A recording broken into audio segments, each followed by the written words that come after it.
Joining us now from our government, Senator Mary Landrieu, Democrat from Louisiana. She's one of the 10 senators sponsoring legislation giving subpoena power to the Presidential Commission investigating BP in this spill. What is your level of faith in BP right now, Senator? Well, it's not very high, and I share the frustration of thousands, if not millions, of Americans that are watching in horror what's happening. But trust me, the last company that we want to see in Louisiana go bankrupt is BP, because they owe a lot of money to a lot of people in the state that I represent. So let's hope they can stay afloat.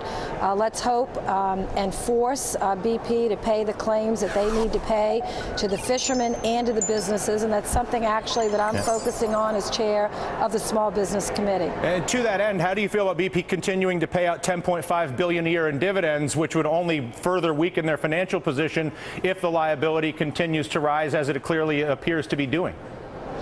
Well, I don't have any verification that that's what they're doing, but I'm learning of it on your show, and I'm going to go back and look.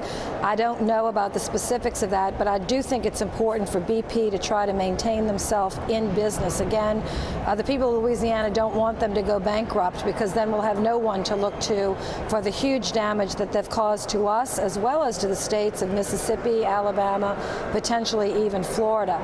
So we need BP to remain functioning. We want them to pay all of their debts and ultimately get back into the business of drilling oil safely, which is what we have got to learn how to do in this country. To that end, when you look at some of the other big gulfs in which drilling exists around the world, the most obvious one being the North Sea, which is generally applauded for having the best safety standards, but even in places like Brazil, where they drill off the coast of Rio, which has obviously very valuable beaches to that economy, does it strike you as peculiar that the American drilling standards in the Gulf of Mexico off of the coast of your state are lower than the standards in places like Brazil or the North Sea?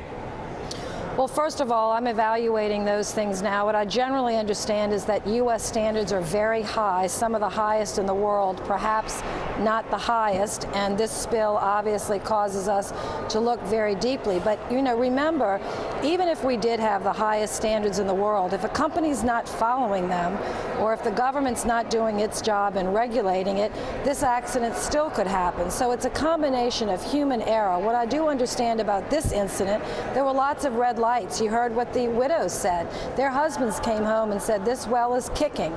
This well is not operating normally, but they're rushing us. They're making us rush. And so this was a lot of human error, I think, on the part of BP, and the courts will find that out. But right now, we have to make sure that we have the tightest regulations possible, and I hate to say this, but we've got to lift this deep water moratoria as soon as we can get these new rules in place, because, Dylan, we've got about 100,000 jobs at a minimum at risk along the Gulf Coast. Well, and there's something people probably don't realize, but there's a very tragic irony in this in terms of the economic functionality of your state, which is that other jobs that don't have to do with offshore drilling, like fishing and tourism, have actually been decimated by the spill, making your state and those who live and work in your state more dependent on energy work, not less dependent. Is that correct?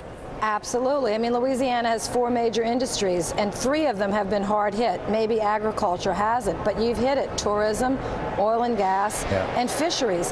And those industries have been shut down either by the BP spill or by this presidential deep water moratoria. We've told the president, Mr. President, make it real, make it tough, but make it short so that our people can get back to work. And I don't think people in the country understand that there are millions of jobs indirectly associated with this industry that could be hit and hard hit as well.